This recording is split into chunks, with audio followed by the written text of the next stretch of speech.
Alright, so I know you have all been waiting for this moment, a new update for OnePlus Nord.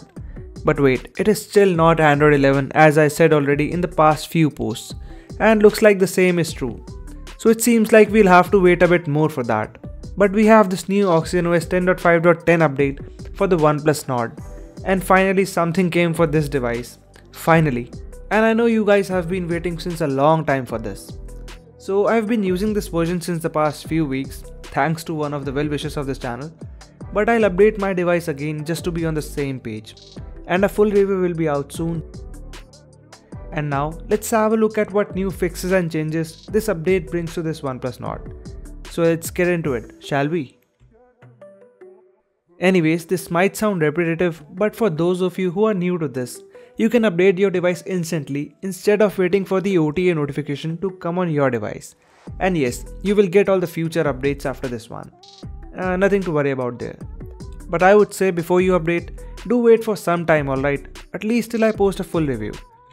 Now to get this update on your device, all you have to do is to download this application called Oxygen Updater from the Google Play Store.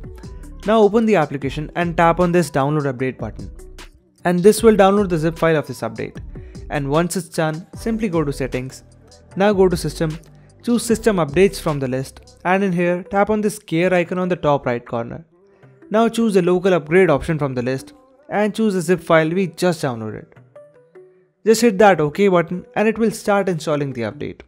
And don't worry, your data will not go anywhere. So now we are on OxygenOS 10.5.10, and first of all let's have a look at the benchmark scores after this update.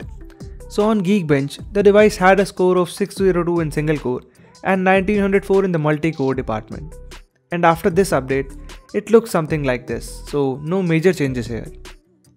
Now as per the changelog, there are 3 major changes, and the first one is this December security patch, and that is always appreciated as it was pending since quite some time now. So moving on to the next one, well, the GMS package, that is Google Mobile Services, has been updated to the September patch. Coming to the last change of this changelog, and that is, well, any guesses?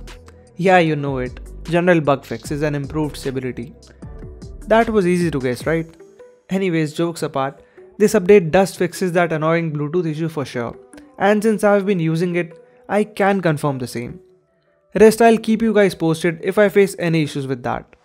And about that battery life, well, it seems alright as of now, and I did not see any major improvement as such. So yeah, that pretty much sums up the changes. And also about the camera, well, the application version is similar as that of before, so there are no changes here and the images look similar as they did, which is not cool for that front facing camera, and looks like I'll die complaining.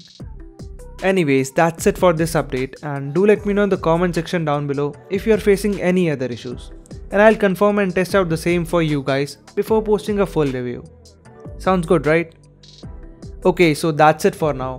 Do like this video and subscribe to the channel, and let's reach that 10k mark soon.